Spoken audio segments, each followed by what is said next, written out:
Coalition's New South Wales Senate ticket, and some of his supporters have been encouraging people to vote below the line to try to secure him a seat in Parliament, but that could threaten the Nationals candidate at the third spot on that ticket. And as you heard there, the former Nationals leader Barnaby Joyce has hit out at that today. He says that it has breached the coalition agreement between the Liberal and the National parties, and he's called the whole agreement into question. Now, Senator Molan has rejected that. He says that there has been no breach here, but so close to the election now, this is a distraction that won't help the Prime Minister, especially because he's been trying to sell this message that he has united his party and the coalition since taking over as Prime Minister.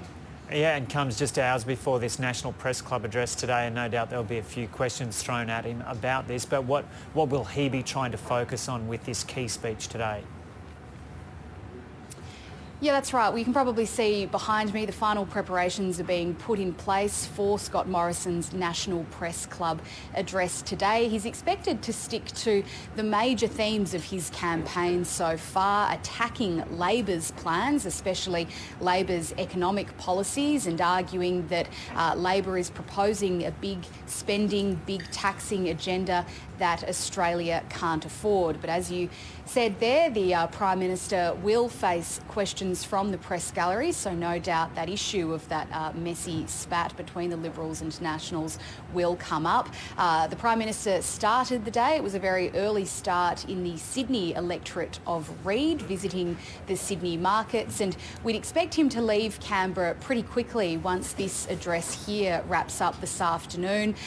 He is, in the first few days of this final week, visited New South Wales, Western Australia, South Australia, Tasmania and Victoria. The big one missing from that is Queensland. That is such a crucial state at this election, so we expect that we'll probably be headed north after this. And at least you got time for a good feed there today as part of this election campaign. Jade McMillan's been on the road with the ABC team. Has it been pretty full on?